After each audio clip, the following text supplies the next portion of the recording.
немножко сказать вообще, почему мы эту лекцию делаем, в рамках чего, как вы здесь видите на экране. Это лекция, это вторая лекция из серии. Первая лекция была проведена в музее Гапаре Итиева, и ее проводила моя коллежанка Оксана Копешникова. И лекция была связана с местным, с локальным контекстом. Мы говорили о художницах, советских Лидии Ильиной и Ольги Мануйловой, и о процессах эмансипации в советской Киргизии. Эта лекция, моя лекция, она связана с общемировыми процессами. Лекция будет состоять из нескольких частей, скажем так, из двух частей, одна из которых это краткая история второй волны феминизма, и вторая часть ее связана с тем, каким образом в этот период работали художницы, какие появлялись феминистские инициативы на стыке искусства и социальных каких-то вопросов. Ну и как уже сказали, мы придем к вопросу, почему не было великих художниц. Хочу сказать, что данные лекции мы проводим в рамках выставки, которая сейчас идет в музее Ольги Мануйловой. Выставка называется «Искусство и эмансипация Мануйловой и ее современницы». Она еще будет идти неделю, поэтому если вас сейчас заинтересует то, что я скажу, и вообще о чем мы хотим говорить посредством этой выставки, будем рады вас там видеть.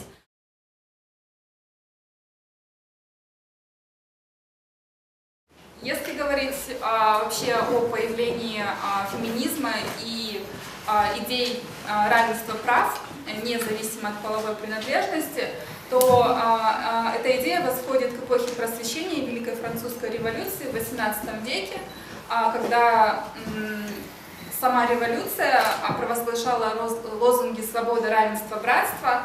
В этот период женщины также активно вовлекаются в общественных событиях, развивается концепция прав и свобод человека.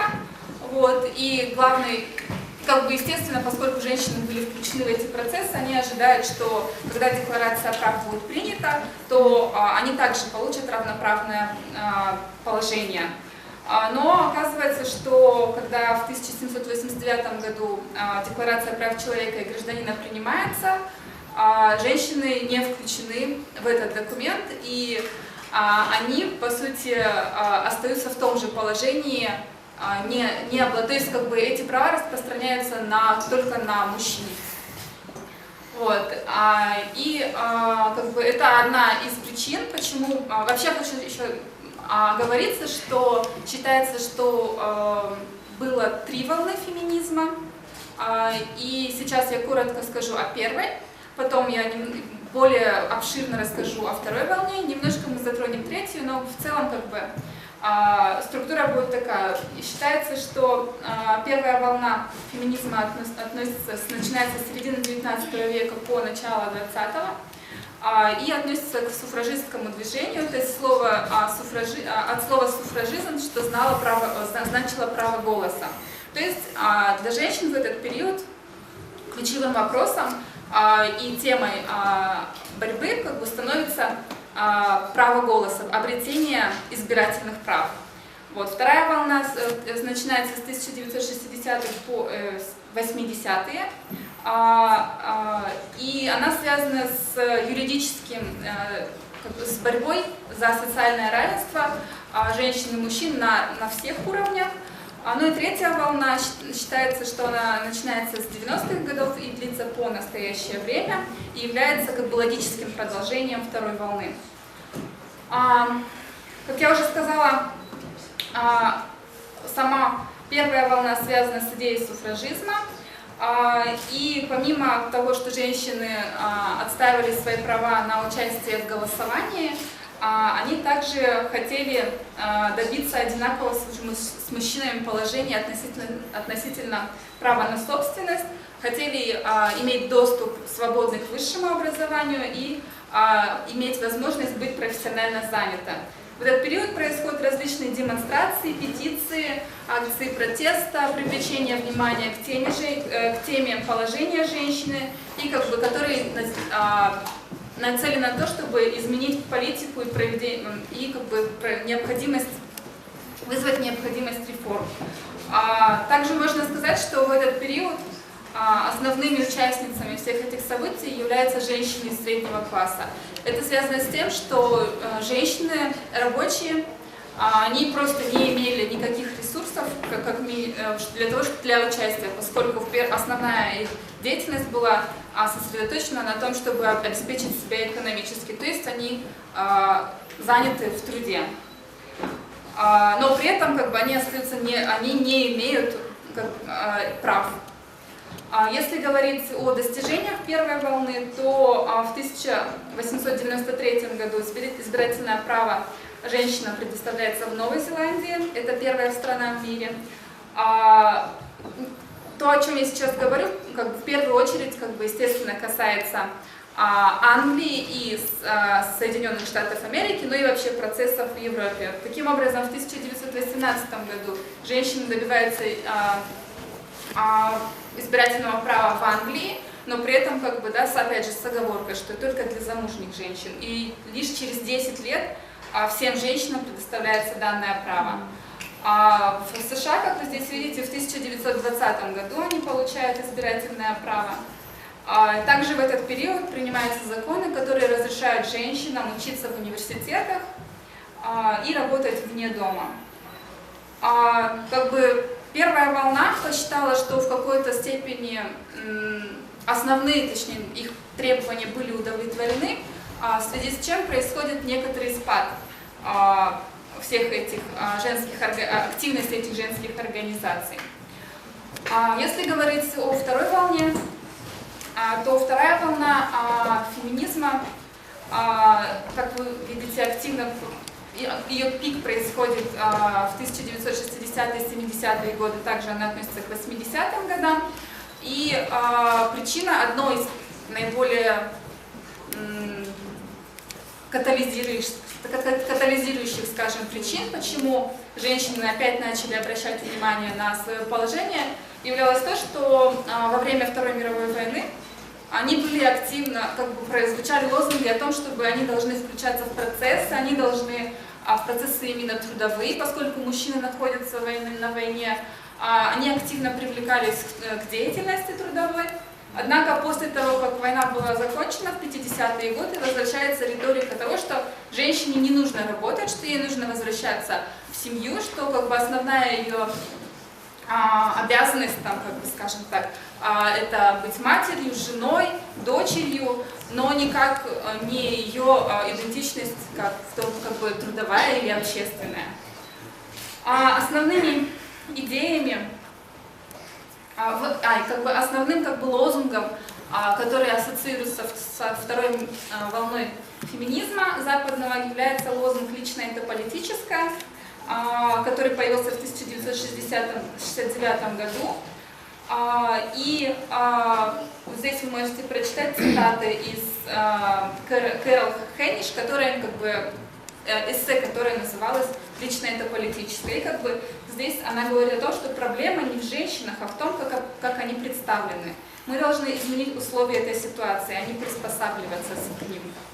И политическое действие здесь как раз заключается в том, чтобы говорить, как оно есть, и заявить о том, во что я действительно верю, вместо того, чтобы говорить то, что от меня хотят услышать. То есть здесь появляется идея субъектности женщины, то есть женщина сама автор, она не объект.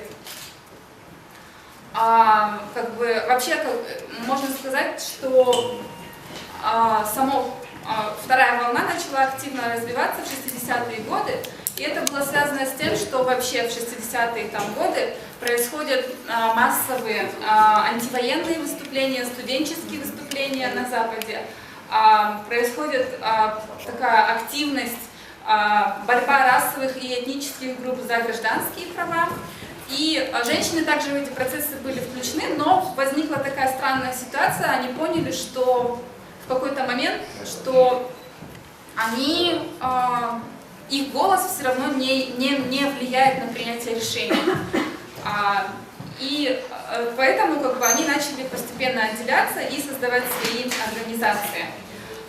Также хочу сказать, что в 1949 году выходит книга Симоны де Бувуар «Второй пол», в котором она рассматривает с критических позиций представление о женщине в культуре и в обществе. И она говорит о том, что сложилось так за предыдущие десятилетия и столетия, что мужчина по отношению к женщине первичен, а женское бытие вторично, исходя как бы из определенных социальных, экономических и общественных предпосылок. Вот. И проблема в том, что женщины в том числе принимают свою позицию вторичности, да, второго пола. То есть как бы до этого таким массовым, понятно, что до этого как бы не было такого массового заявления женщины, как бы представления среди женщин о том, что как бы они могут иметь свою самостоятельность, да? И как бы в этой книжке, в своем произведении, она проблематизирует эти темы, и эти темы, оказывается, касаются очень многих женщин, и они начинают задумываться о своем положении. И как бы знаменитая формула как бы этой книги также стала одним из лозунгов этого периода о том, что женщины не рождаются, женщины становятся. То есть как бы наш пол, он не определяет наши социальные роли. Как бы социальные роли, они нам навязываются и как бы формируются. Если говорить, непосредственно возвращаясь ко второй волне, два, наверное, самых известных течения, их было много, но самыми известными являются либеральный феминизм и радикальный феминизм. В чем между ними разница, как бы я сейчас проясню. Либеральный феминизм главной своей задачей видел принятие законодательного запрета дискриминации по признаку пола во всех сферах жизни и экономической активности. И основными методами их действия, так скажем, они были в рамках правовых, да, то есть такие легальные методы, когда это представление судебных исков, а также лоббирование законопроектов, то есть путем так называемого лобби они пытались влиять на законодательную базу.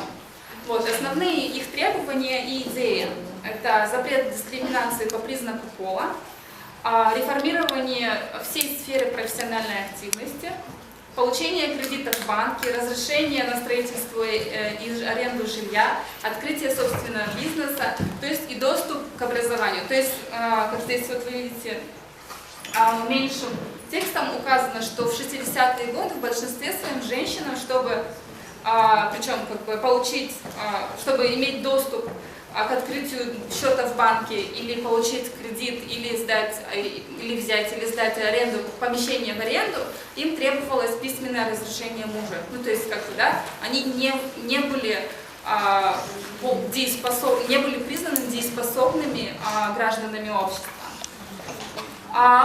Непосредственно сам феминистский подход и идеи в этот период, они как бы так называемый эгалитарный либеральный подход в этот период появляется. То есть Бетти Фриден в 1963 году выходит ее книга «Мистика женственности», в которых она проблематизирует гендерные стереотипы. Женщины оказываются в своей семье, как бы в уютном концлагере, цитируя ее, потому что они как бы и везде, в принципе, тиражируется идея женщины как матери, опять же, как жены, и создается как бы американская так называемая мечта того периода о том, что если ты успешно вышла замуж, у тебя муж, и как бы ты являешься, в принципе, выполняешь обслуживающую роль, но при этом как бы это сглаживается и не проблематизируется, поэтому как бы, но как бы женщины чувствуют, что некоторые, в любом случае, ну не некоторые, а определенное неудовлетворение, да, такой позиции и ситуации.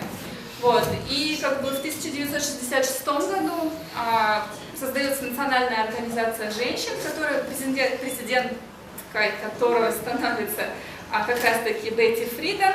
На этот период она включает в себя 300 человек, а через 10 лет это уже она включает в себя 250 тысяч. Вот. И как бы основным методом борьбы являются, как я уже говорила, какие-то законодательные инициативы и лоббирование. Происходит множество исков о нарушениях трудовых прав женщин, как в государственных, так и в частных организациях. И в этот период очень активно работают женские организации, которые работают с женщинами и как бы занимаются защитой их прав. То есть как бы это те организации, которые тебе могли помочь добиться как бы реализации того, что там твой иск дойдет до суда, он будет рассмотрен, да. Однако и как бы в определенный как бы и женщины начинают добиваться определенных прав, в том числе и на законодательной базе. Но как бы в любом случае, и как бы здесь как бы основная идея в эгалитарном либеральном подходе, как бы равенство прав полное, да? Потом происходит некоторое переосмысление ситуации, и развивается идея социального феминизма, та же Бетти Фриден, появляется ее книга «Вторая стадия», да? И она говорит о том, что сейчас как бы мы оказались в ситуации, когда женщина начала добиваться прав трудовых, как бы, и при этом ее домашняя работа никуда не делась, да? И она находится в ситуации, что она должна и работать, и как бы выполнять свой домашний труд. Вот. И тогда как бы социальный феминизм начинает говорить о том, что и плюс как бы о том, еще до этого не рассматривались некоторые такие, не было подхода, такого подхода, что на самом деле разные женщины угнетаются по-разному, да? Потому что есть женщины, которые замужние, есть женщины матери-одиночки, они разные, да? И в зависимости от их положений нужно учитывать их потребности, да?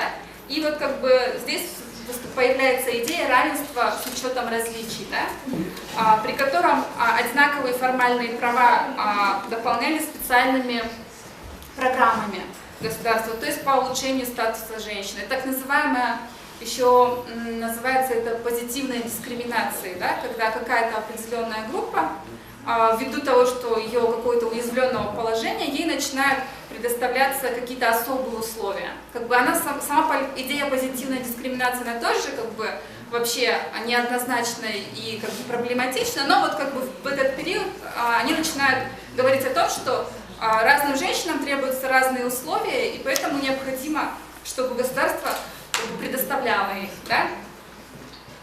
И как бы теперь сюда я хочу вам показать, каким образом в этот период художницы, женщины-художницы, которые начинают себя тоже идентифицировать как феминистки, которые начинают поднимать эти проблемы.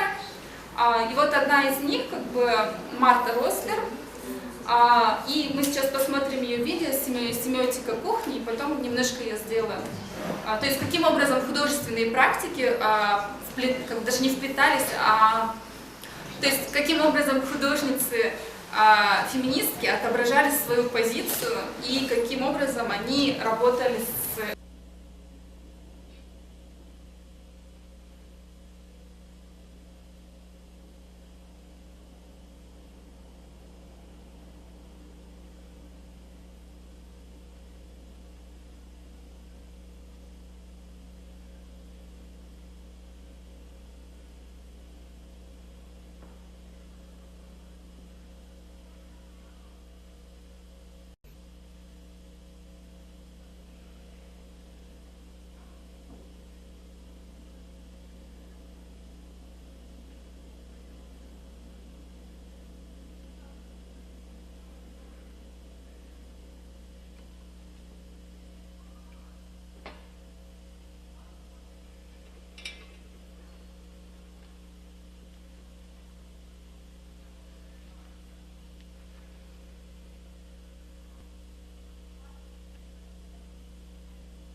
apron,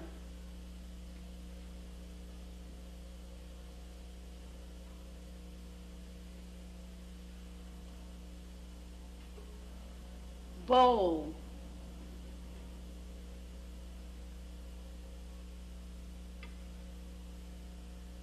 chopper,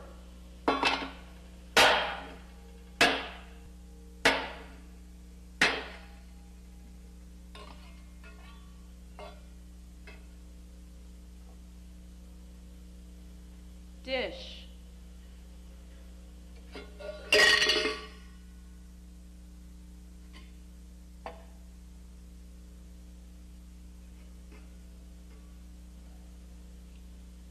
egg beater,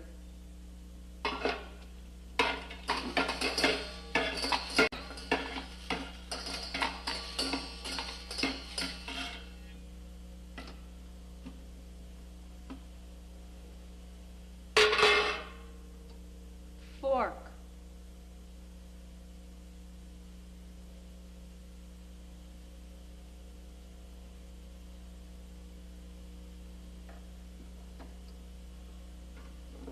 grater,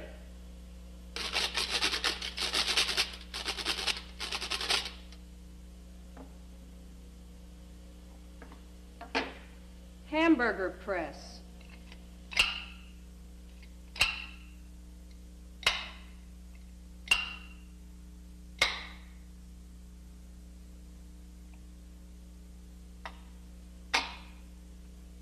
ice pick,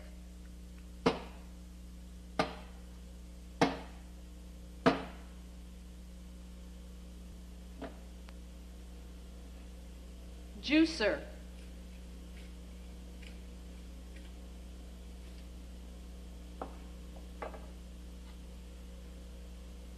knife,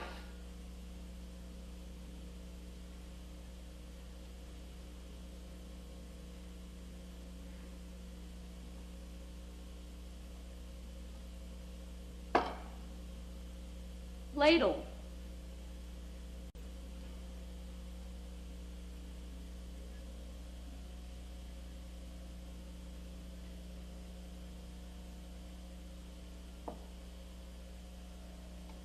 measuring implements,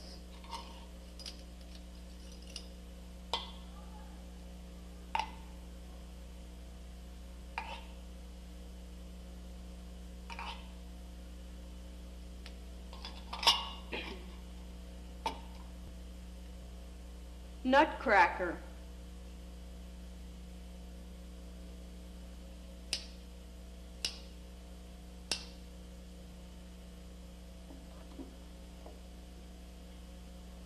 opener,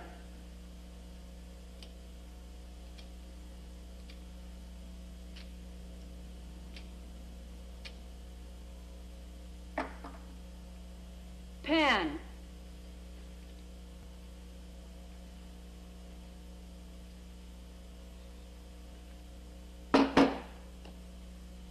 quart bottle,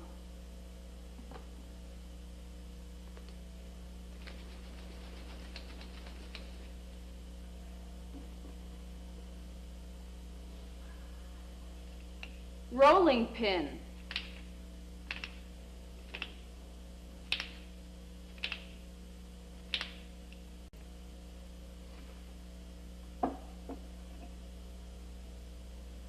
spoon,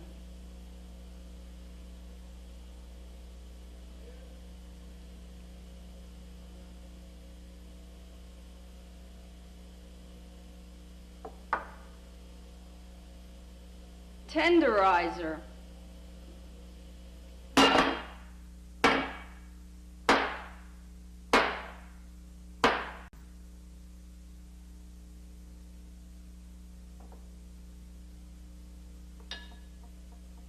U, V, W, X, Y,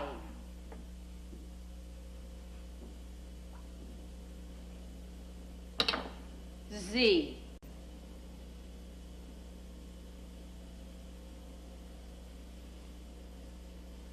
Немножко коротко об этом видео, да? Оно вообще на самом деле уже относится к классике феминистского искусства. И сама Марта Ростер, она помимо того, что художница, она еще как бы теоретикиня. И в этом видео она пародирует кулинарную программу. В тот период там было тоже популярны различные программы для женщин о том, как готовить то или иное блюдо, вот, представляя кухонные принадлежности в алфавитном порядке, как вы уже поняли, да? Здесь как бы также важно отметить то, что в данном виде, в данной работе художница сама становится тем, кто производит смыслы, да? Потому что до этого, например, в XIX веке художницы чаще всего были представлены как объекты, как музы, как еще кто-то, но никак не тот, кто действует и сам создает. И как бы здесь, если говорить о кухне, то как бы она, как бы, я уже говорила о том, что в этот период художницы начинают проблематизировать, да? Не художницы, а вообще феминистки начинают проблематизировать те или иные социальные роли. И как бы она таким образом тоже как бы поднимает вопрос о кухне, которая считается там местом женщины, да? И она доводит некоторые действия до абсурда, да, говоря о том, что как бы пытаясь как бы привлечь внимание и как бы создать некоторый такой эффект отчуждения, да. И как бы здесь также некоторое, можно сказать, заявление гендерного неравенства о том, что почему-то считается, что кухня это место женщины, вот. Ну и как бы помимо всего этого можно еще другие какие-то смыслы искать. Вот, например, о том, что она показывает как бы того, что каким образом обесценивается женский так называемый уже невидимый труд, да? Домохозяек, уборщиц, кухарок, и которые задействованы в экономике домашнего хозяйства, но которые почему-то не считаются трудом вообще, которые, то есть, неоплачиваемый труд. Точнее, следующее направление – это радикальный феминизм, который также появляется в этот период, то есть параллельно с либеральным в 60-е годы. Но уже тема женской эмансипации здесь начинает провозглашаться с более радикальных позиций, и радикальные феминистки начинают выступать против институтов и ценностей общества потребления, да? То есть как бы они начинают, да, и основными идеями, которые можно отнести к радикальным феминисткам, это идея того, что патриархат это система, которая сложилась исторически, и как бы система, в которой происходит тотальное доминирование мужчин во всех сферах жизнедеятельности.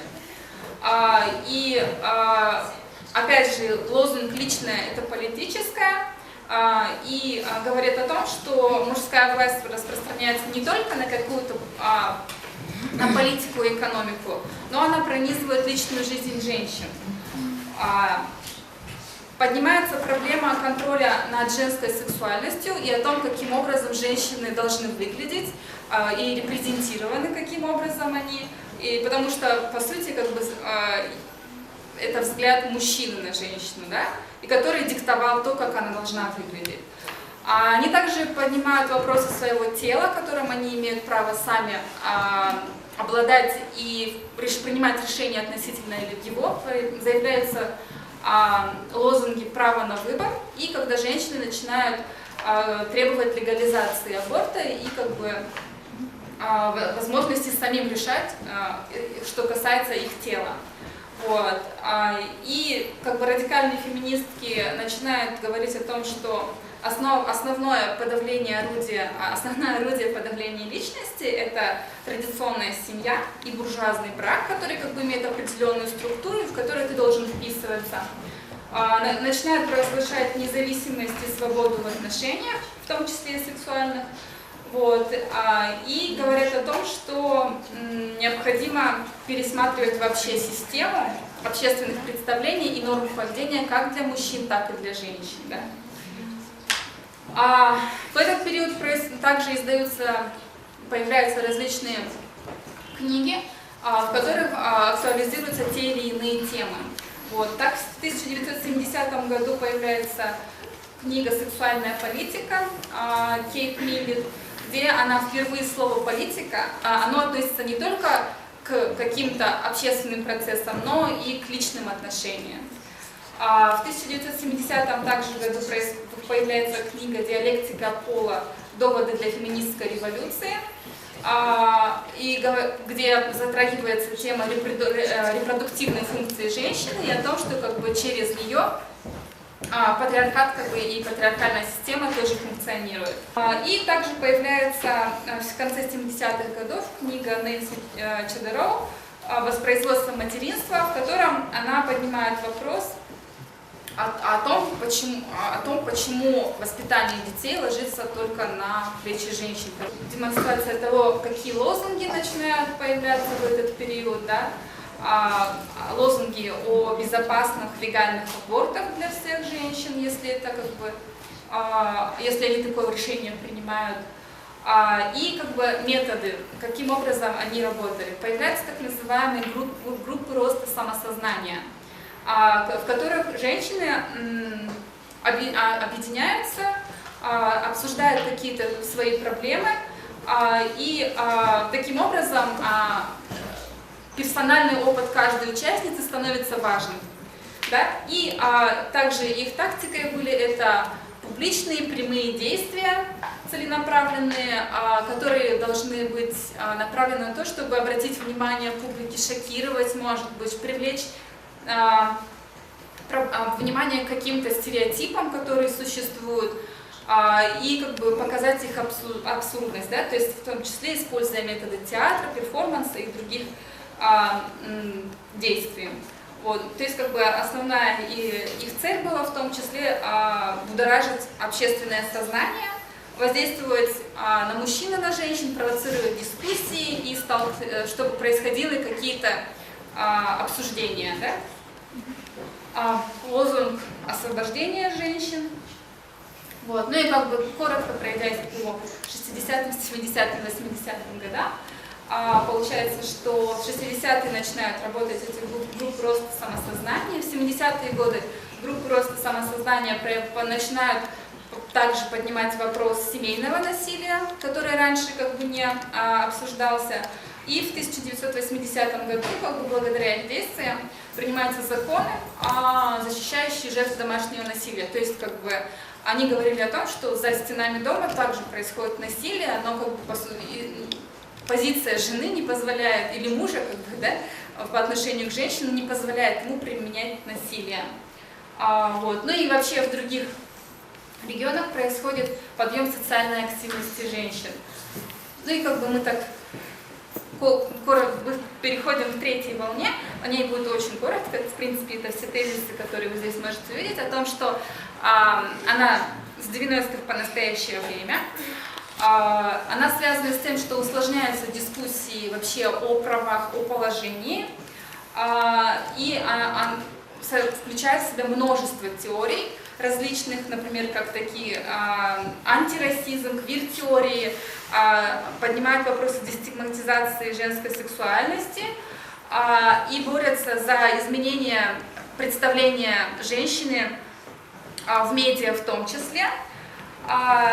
И говорят о том, что гендерное неравенство как бы это сложно, и оно не имеет однозначного объяснения и как бы легкого решения, поэтому нужно с различных сторон к этому подходить. И также появляется идея так называемой интерсекциональности, о том, что разные женщины имеют разную, так скажем, угнетенность. То есть есть белые женщины, европейки, например, есть женщины афроамериканки, и есть женщины, опять же, как я говорила, которые замужем, есть которые матери-одиночки, как бы, да, и все эти этнические, расовые, различные их идентичности, они переплетаются и как бы являются основанием для различных, для необходимости вырабатывания разных форм работы с этими дискриминациями.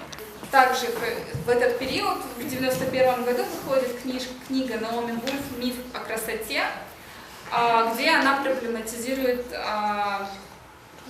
представление о женщине, которое тиражируется обществом, да?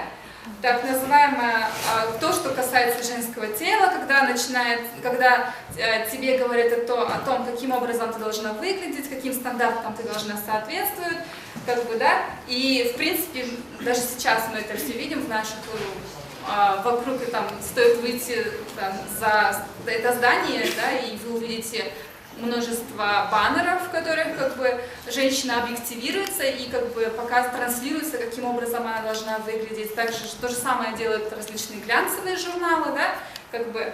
И на этом как бы, моменте я хочу остановиться еще на одной работе. Это Барбара Крюгер, 1989 года работа, и как бы таким текст на рисунке является одним из таких узнаваемых, скажем так, даже не знаю, маркеров это о том, что это Барбара Крюгер.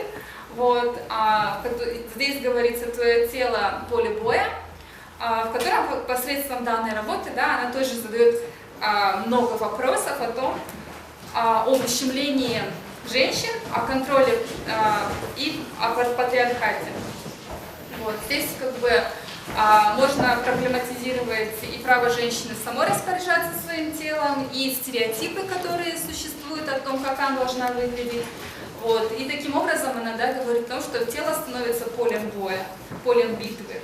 Вот. Потому что женщина должна выглядеть так, как от нее хотят, чтобы она выглядела, и в том числе то самое общество потребления. Да? Ну, как бы это тоже одни из примеров работ Барбары Крюгер. Ты не принадлежишь себе, любовь на продажу. Еще одна работа, художественная работа, тоже 1989 года. Это работа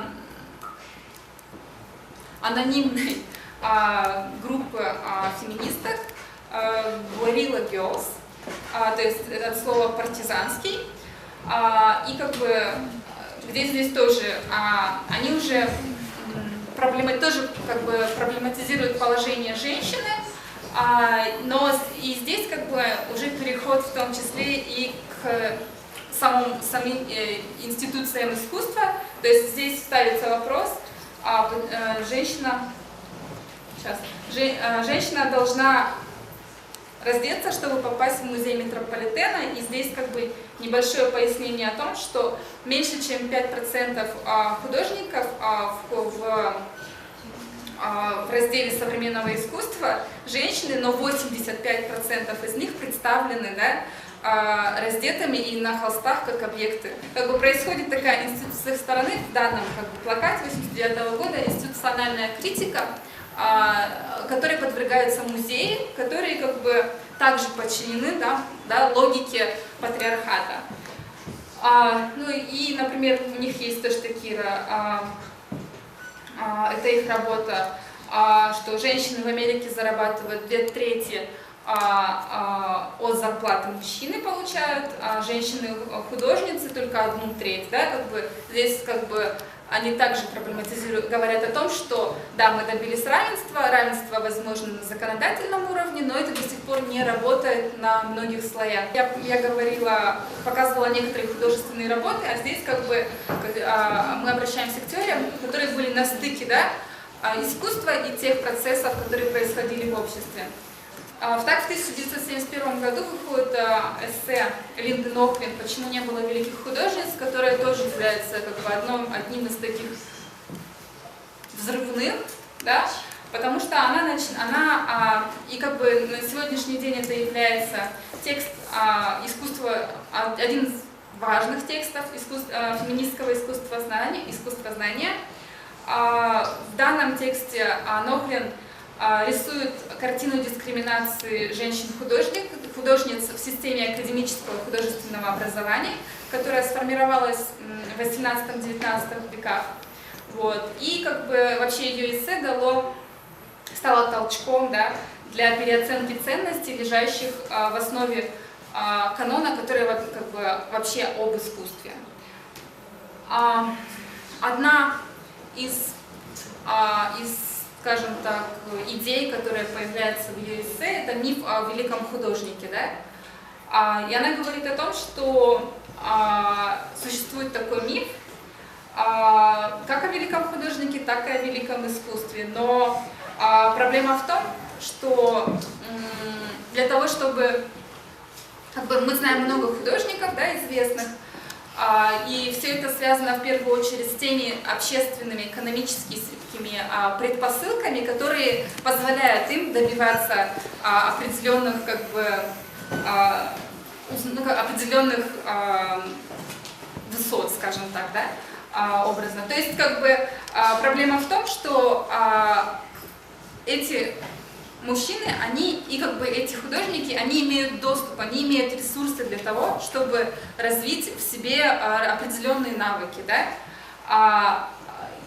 И в том числе это связано с тем, что в 17-19 веках художники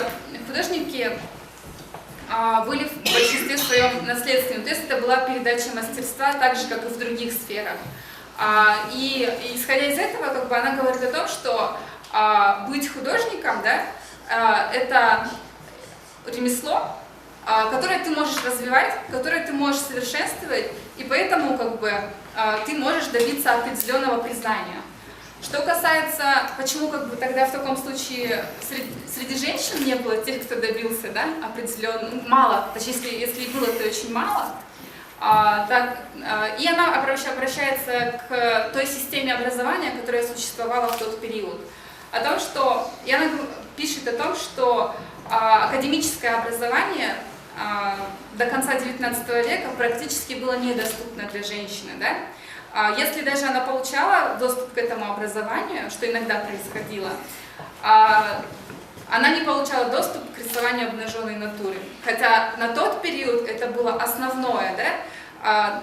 Основное, на что должны были делать упор и на чем должны были набивать руку художники. То есть это все равно, что, например, студенту-медику давать ему теорию, но не дать ему практиковаться непосредственно на человеке, да? Анатомию изучать непосредственно. Да? Вот. И таким образом происходит, что поскольку предназначение женщины – это семья, а не профессия, то ей нет необходимости развивать свои навыки, и для этого не создано никаких условий, то есть отсутствует какая-либо общественная и институциональная поддержка для женщин. Таким образом, я могу прочитать цитату, которую вы тоже можете прочитать. Ответ, почему же не было великих женщин-художниц, кроется не в природе и индивидуальной гениальности или в ее недостатке, но в природе существующих социальных институтов и того, что они запрещают или поощряют в отношении разных общественных классов.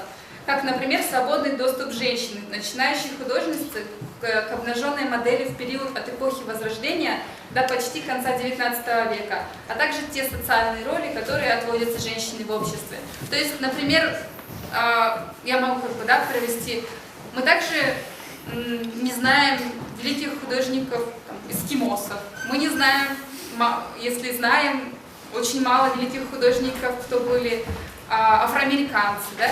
Или африканцы. То есть это связано с тем, что у них не было доступа к образованию, и они не вписывались в те конвенции, потому что искусство тоже обладает, в разные периоды оно обладает определенной конвенциональностью. И если ты вписываешься в это, и у тебя для этого есть ресурсы, ты можешь, да, добиться чего-то. Если ты не можешь быть вписан, то извините, а если для этого еще нет никаких условий, то становится еще сложнее. Поэтому на самом деле были художницы, которых мы знаем, было очень мало, и на самом деле очень удивительно, что они вообще смогли этого добиться в тех условиях, в которых они находились жизнь, и работали. И еще последнее. Текст, на который я хочу обратить внимание, это «Валли экспорт», это уже 1977 год, Линда Нохлин текст был в 1971 году. Текст называется «Женщина и креативность. Размышления на тему». Валя Эксперт также обращается к социальной действительности, которая обуславливает те или иные возможности для женщин. Да? И она говорит, рассматривает тему креативности и вообще креативного творческого, так называемого самовыражения. Да? И она естественно, что оно не предопределено полом. Да?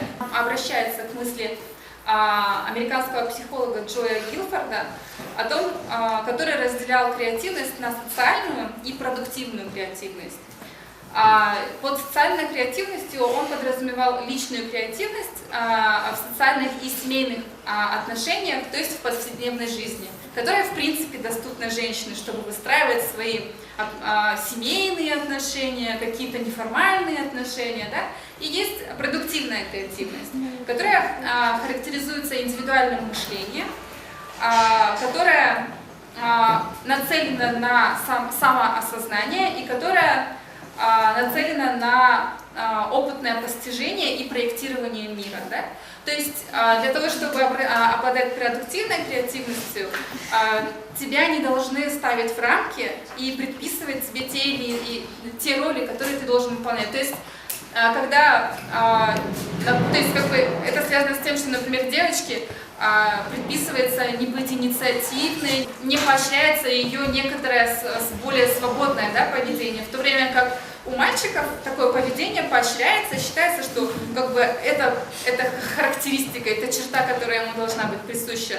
Да? Таким образом, получается, что то или иное поведение у нас закладывается уже с детства, хотя на самом деле у детей между собой партнерские отношения, они не различают, у них нет такого, что я выполняю ту социальную роль или иную социальную роль до тех пор, пока им не начинают это приписывать взрослые. Да?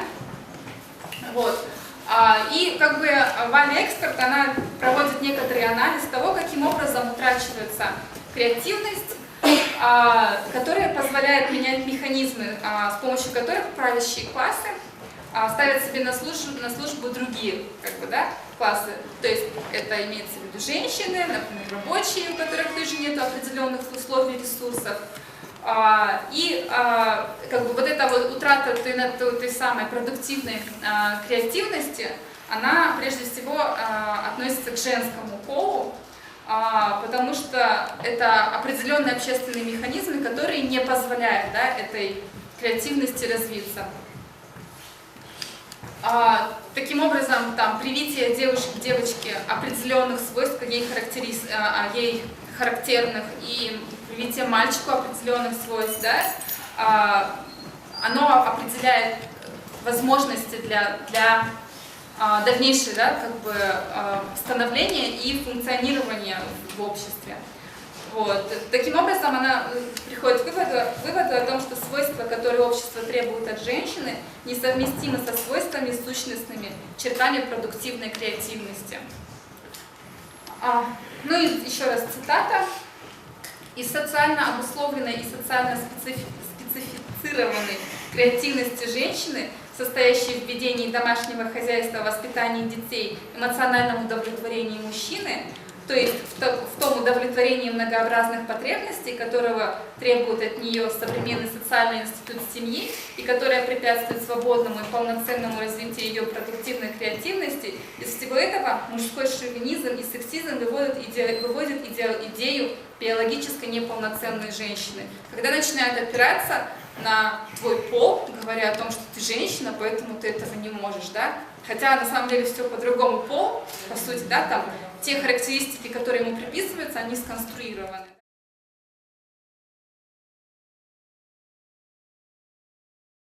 В свободном поле для творчества, творчество само по себе, искусство, теряет нерв. Ну, то есть, если мы говорим об искусстве протестующем, да, об искусстве, которое является выражением, которое является критикой, да, несогласием с существующим, социальным порядком. То есть, я сам сейчас не до конца понял, я просто мысли вслух, да, то есть, с одной стороны, нельзя так говорить, потому что мы признаем, что должна быть социальная несправедливость, чтобы искусство было как бы этичным, да. Но с другой стороны, само искусство в своих посылах борется с тем, чтобы как раз таки эту социальную несправедливость устранить.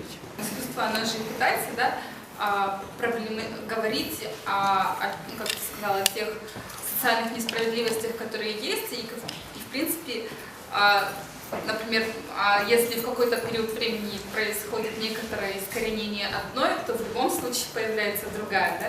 То есть как бы та система, в которой мы живем, она в любом случае будет подкидывать те самые проблемы, о которых нужно говорить и которые она будет критиковать. Не про художницу, это про писательницу, современная писательница, девушка из Африки, насколько помню, из Нигерии, Чимаманда Адичи. И мне так интересно было, я интервью смотрела, и настолько у нас как бы доминирует там в сфере искусства, да, там в сфере литературы, скажем, там европейский, да, взгляд, что она рассказывала про себя, что она даже будучи маленькой девочкой, она, ну, уже хотела быть там писательницей, она начинала там свои рассказы какие-то писать, да. И она, живя как бы в Африке, да, вот в Нигерии, она писала, типа, там люди встретились, и они говорили там о погоде за чаем, да. Она говорит, ну как бы мы в Африке о погоде не разговариваем, да, как бы, ну вот у нее, да, то есть она вот, да, там, типа, у нее были белые персонажи, да, как бы в ее стране, где в основном все как бы темнокожие, то есть она вот, и она вдруг в какой-то момент, когда она повзрослела, она вдруг поняла, что она настолько вот как бы инфильтрована, да, вот этими идеями того, что вот, что такое литература, да, и какой литература должна быть, что ей на самом деле потребовалось вот такой рефлексии, да, вот такого самокопания, чтобы она поняла, что, оказывается, она пишет в Африке про европейцев и думает, что это норма.